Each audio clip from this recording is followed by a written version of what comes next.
ಎರಡನೇದು ಅವರು ಪರಮೇಶ್ವರ್ನೇ ಹೇಳಿದ್ದಾರೆ, CBI ಚಾರ್ಜ್ ಶೀಟಲ್ಲಿ ಅವ್ರ ಹೆಸರಿಲ್ಲ ಅಂತ. ನನ್ನ ಹತ್ರ ದಾಖಲೆ ಇದೆ. CBI ಚಾರ್ಜ್ ಶೀಟಲ್ಲಿ ಅವ್ರ ಹೆಸರಿದೆ, ಅಪರಾಧಿ. ಈಗ ಪ್ರಾಸಿಕ್ಯೂಷನ್ಗೆ CBI ಚಾರ್ಜ್ ಶೀಟಲ್ಲಿ ಅವ್ರ ಹೆಸರಿಲ್ಲ ಅಂದರೆ ರಾಜ್ಯಪಾಲರಿಗೆ ಪ್ರಾಸಿಕ್ಯೂಷನ್ಗೆ ಹೆಂಗೆ ಪರ್ಮಿಷನ್ ಕೇಳ್ತಾರೆ ಅವರು? ಪ್ರಶ್ನೆ ಮಿಸ್ಟರ್ ಪರಮೇಶ್ವರ್, ನಾನು ಪ್ರಶ್ನೆ ಕೇಳ್ತಾ ಇದ್ದೀನಿ. ಮಿಸ್ಟರ್ ಪರಮೇಶ್ವರ್, ಅವ್ರ ಹೆಸರು CBIನಲ್ಲಿ EDನಲ್ಲಿ ಇಲ್ಲ ಅಂದರೆ ಪರ್ಮಿಷನ್ಗೆ ರಾಜ್ಯಪಾಲರನ್ನ ಯಾಕೆ ಕೇಳ್ತಾರೆ?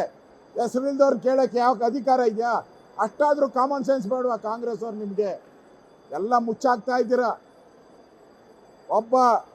ಒಬ್ಬ ನಾಗೇಂದ್ರನಿಗೋಸ್ಕರ ಕೋಟ್ಯಾಂತರ ದಲಿತರನ್ನ ಎದುರಾಕಂತ ಇದ್ದೀರಾ ನೀವು. ಎಚ್ಚರಿಕೆಯನ್ನು ಕೊಡ್ತಾ ಇದ್ದೀನಿ. ನೀವು ಹಣವನ್ನು ವಾಪಸ್ ಕೊಡೋವರೆಗೂ ನಾವು ಬಿಡೋಲ್ಲ. ನಮ್ಗೆ ಚರ್ಚೆ ಮಾಡಬೇಕು, ಬರದ ಬಗ್ಗೆ ಚರ್ಚೆ ಮಾಡಬೇಕು, KPC ಹಗರಣದ ಬಗ್ಗೆ ಚರ್ಚೆ ಮಾಡಬೇಕು, 5 ತಿಂಗಳಿಂದ ಪೆನ್ಷನ್ ಕೊಟ್ಟಿಲ್ಲ ಬಡವರಿಗೆ ಚರ್ಚೆ ಮಾಡಬೇಕು, ಸರ್ಕಾರ ಪಾಪರ್ ಆಗಿ ದಿವಾಳಿ ಆಗಿದೆ ಚರ್ಚೆ ಮಾಡಬೇಕು. ಆದರೆ ಒಬ್ಬ ನಾಗೇಂದ್ರನಿಗೋಸ್ಕರ 224 ಶಾಸಕರ ಹಕ್ಕನ್ನು ಕಸಿತಾ ಇದ್ದೀರಾ ನೀವು. ಒಬ್ಬ ನಾಗೇಂದ್ರನಿಗೋಸ್ಕರ 224 ಶಾಸಕರ ಹಕ್ಕನ್ನು ಕಸಿತಾ ಇದ್ದೀರಾ. ನಾಚಿಕೆ ಆಗಲ್ವಾ ನಿಮಗೆ? ಮಾನ ಮರ್ಯಾದೆ ಇದ್ದರೆ ಅವ್ರು ರಾಜೀನಾಮೆ ತೆಗೆದುಕೊಂಡು ಹಣನ ವಾಪಸ್ ತಗೊಂಡು ಆ ಕೋಟ್ಯಾಂತರ ದಲಿತರಿಗೆ ಹಣವನ್ನು ವಾಪಸ್ ಕೊಡಿ. ಮತ್ತು 224 MLAಗಳ ಹಕ್ಕನ್ನು ಕಸಿಬೇಡಿ ನೀವು. ನೋಡಿ, ಅವರು ಈ ವಂದೇ ಮಾತರಂ ಅದು ರಾಷ್ಟ್ರಗೀತೆ, BJPಯವರೆಲ್ಲ ಬರೆದಿರೋದು. ಅವತ್ತು ಯಾರು ಸ್ವಾತಂತ್ರ್ಯ ಹೋರಾಟ ಮಾಡಿದ್ರು ಅವರೆಲ್ಲರೂ ಕೂಡ ವಂದೇ ಮಾತರಂ ಸುಜಲಾಂ ಸುಫಲಾಂ ಇವೆಲ್ಲವನ್ನು ಹೇಳಿದ್ದಾರೆ. ಆ ಗೀತೆಯ ಪೂರ್ಣ ಪಾಠ ನಾವು ಬರೆದಿದ್ದಲ್ಲ, ಅದು BJP ಬರೆದಿದ್ದಲ್ಲ, ಬಂಕಿಮ್ ಚಂದ್ರ ಚಟರ್ಜಿ ಅವರು ಬರೆದಿರೋದು. ಅವತ್ತು ಸ್ವಾತಂತ್ರ್ಯ ಹೋರಾಟಗಾರರು ಅವರೆಲ್ಲ ಅವ್ರಿಗೆ ಬೆಲೆ ಕೊಡ್ತಾ ಇಲ್ಲ ಅಂದರೆ ನಿಮ್ಮ ಯೋಗ್ಯತೆ ಏನಂತ ಅರ್ಥ ಆಗ್ತೈತೆ. ಸೋನಿಯಾ ಗಾಂಧಿಯವರು, ರಾಹುಲ್ ಗಾಂಧಿ ವಂದೇ ಮಾತರಂ ಮಾಡಬೇಕಾದ್ರೆ ಇಲ್ಲಿಂದ ಅಲ್ಲಿಗೆ ಅಲ್ಲಿಂದ ಇಲ್ಲಿಗೆ ಓಡಾಡ್ತಾ ಇದ್ರು.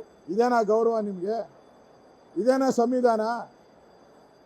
ಸಂವಿಧಾನಕ್ಕೆ ಅಪಚಾರ ಮಾಡಿದರೆ ದೇಶದ ಜನ ವಂದೇ ಮಾತರಂ ಅಂತ ಹೇಳಿಲ್ಲ ಅಂದರೆ ನೀವು ಇಟಲಿಯವರ ಇಂಡಿಯಾದವರ ತೀರ್ಮಾನ ಮಾಡಿ. ನೀವು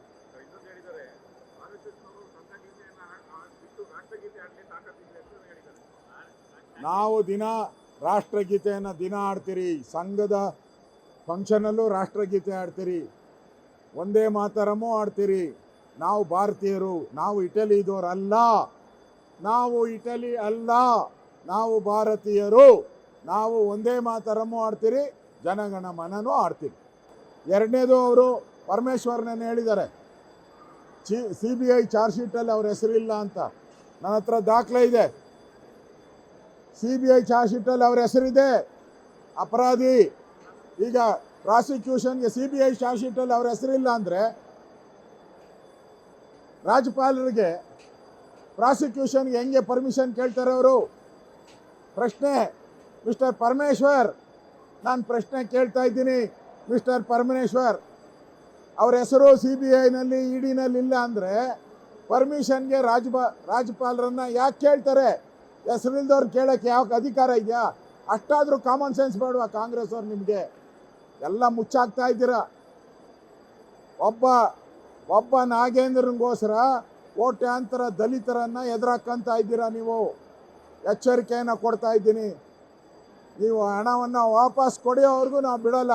ನಮ್ಗೆ ಚರ್ಚೆ ಮಾಡಬೇಕು, ಬರದ ಬಗ್ಗೆ ಚರ್ಚೆ ಮಾಡಬೇಕು, KPC ಹಗರಣದ ಬಗ್ಗೆ ಚರ್ಚೆ ಮಾಡಬೇಕು, 5 ತಿಂಗಳಿಂದ ಪೆನ್ಷನ್ ಕೊಟ್ಟಿಲ್ಲ ಬಡವರಿಗೆ ಚರ್ಚೆ ಮಾಡಬೇಕು, ಸರ್ಕಾರ ಪಾಪರ್ ಆಗಿ ದಿವಾಳಿ ಆಗಿದೆ ಚರ್ಚೆ ಮಾಡಬೇಕು.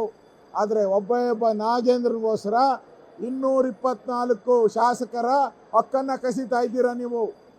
ಒಬ್ಬ ನಾಗೇಂದ್ರನಿಗೋಸ್ಕರ 224 ಶಾಸಕರ ಹಕ್ಕನ್ನು ಕಸಿತಾ ಇದ್ದೀರಾ.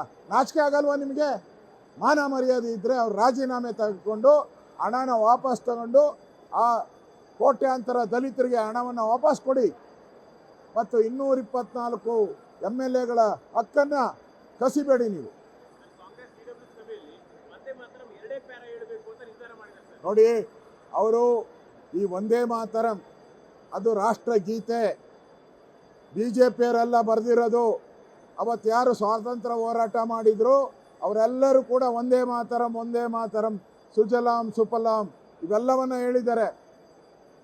ಆ ಗೀತೆಯ ಪೂರ್ಣ ಪಾಠ ನಾವು ಬರೆದಿದ್ದಲ್ಲ, ಅದು BJP ಬರೆದಿದ್ದಲ್ಲ, ಬಂಕಿಮ್ ಚಂದ್ರ ಚಟರ್ಜಿ ಅವರು ಬರೆದಿರೋದು.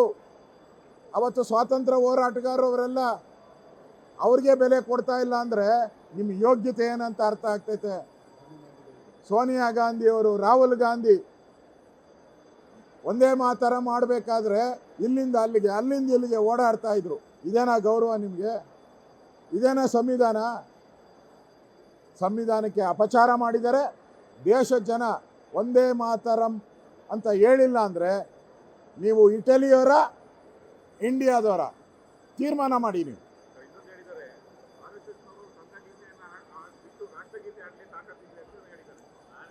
ನಾವು ದಿನ ರಾಷ್ಟ್ರಗೀತೆಯನ್ನು ದಿನ ಆಡ್ತೀರಿ, ಸಂಘದ ಫಂಕ್ಷನಲ್ಲೂ ರಾಷ್ಟ್ರಗೀತೆ ಆಡ್ತೀರಿ, ಒಂದೇ ಮಾತರಮೂ ಆಡ್ತೀರಿ.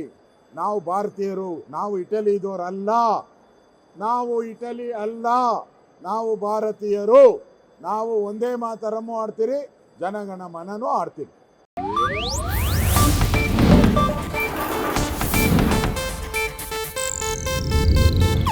ಇದು ಏಷ್ಯಾನೆಟ್ ನ್ಯೂಸ್ ನೆಟ್ವರ್ಕ್ ಪ್ರಸ್ತುತಿ.